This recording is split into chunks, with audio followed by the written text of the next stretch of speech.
When we were consecrating Dhyana Linga, I was preparing people for different chakras, but Vishuddhi is one thing I could not train anybody for because we didn't have anybody weird enough.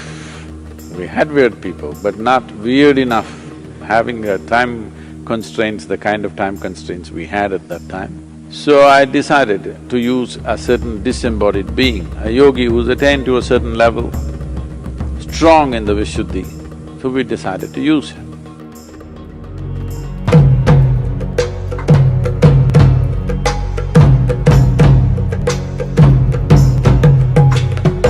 Vishuddhi or Vishuddha as it's called, Vishuddhi, as I've said many times, essentially means a filter.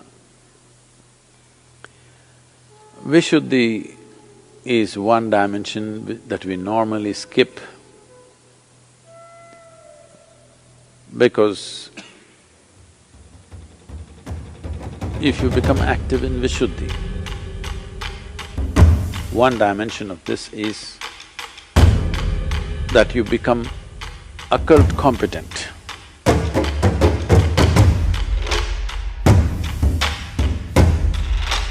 Occult essentially means if your energies are centered in Vishuddhi or reasonably some mastery over your Vishuddhi, you start functioning in a different level of competence that people around you think you are superhuman.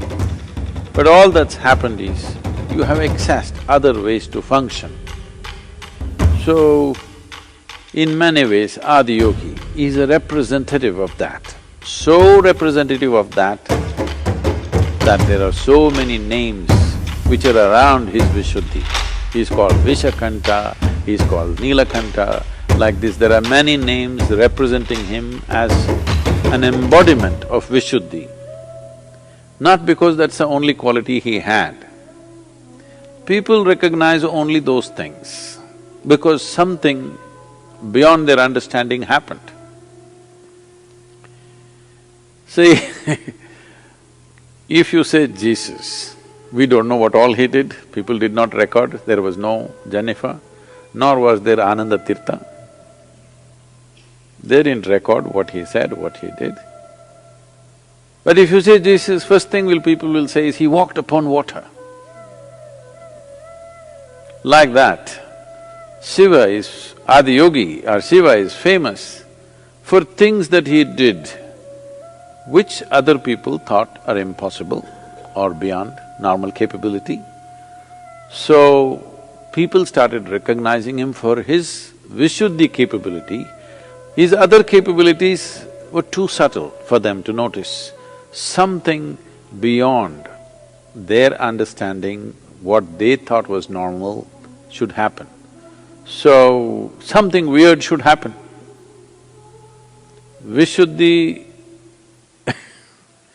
if you put people on the Vishuddhi sadhana, you will develop a lot of weirdos. Weirdo means just this.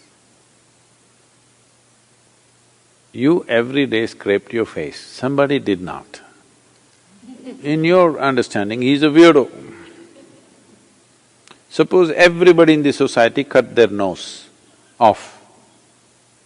Something or the other is being cut off when children are born.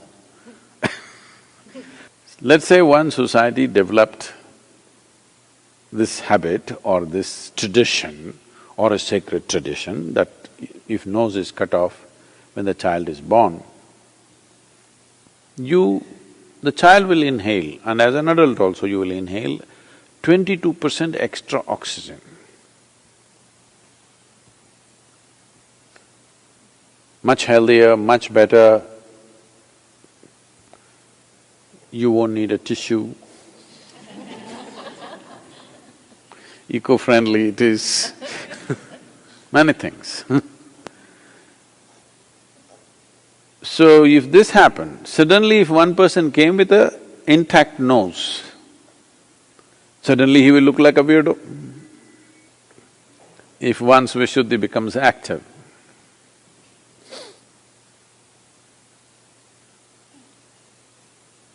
these kind of energy capabilities will come through which one can create many things.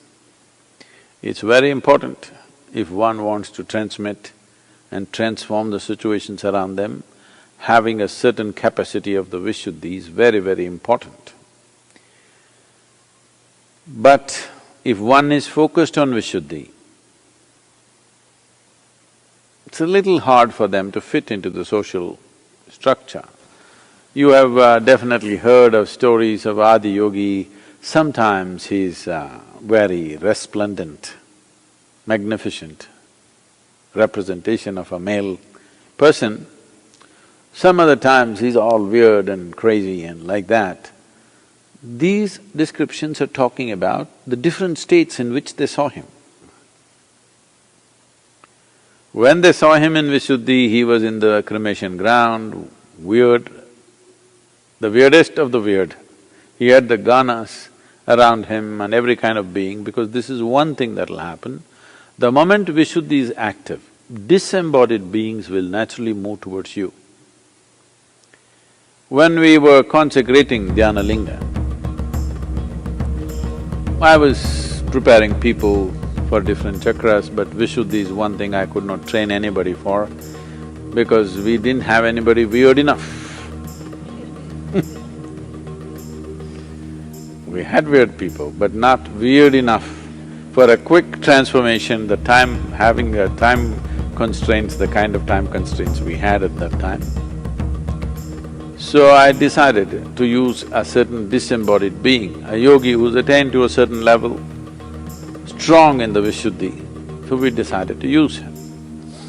The moment we started doing this, one thing is, of one particular cobra, we're about 400 people gathered in the night, and we don't know how he crawled through this crowd, nobody noticed him. And he comes there and comes into one small pit that I have made to do something. He comes and sits in that pit. Then I see this guy is trying to have a free ride with me. Then I pick him up and put him in a bag and tell them, go leave him in the forest.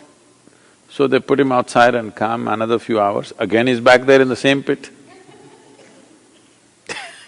He wants to be there because he sees it's his chance. You see, around his neck also, because all this symbolism is a science of trying to give you a certain language. It's a certain map of how to go, how things happen.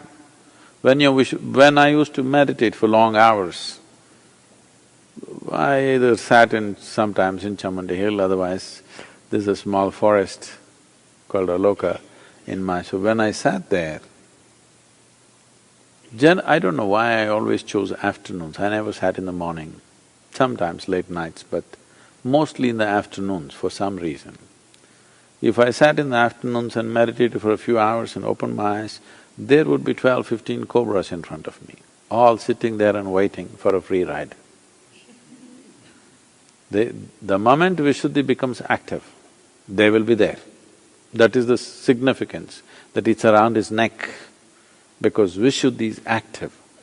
The symbolism or the imagery is trying to say, his Vishuddhi is so active, the cobra won't leave his neck, it's right there. Disembodied beings will naturally come. Once again, Vishuddhi is something that we normally skip with most people, because one who is looking for realization, he need not go through all these works. But one who wants to explore the technologies of life, one who wants to transmit, one who wants to become capable enough to be able to hold and be some kind of a repository for the future, that one has to go through all this.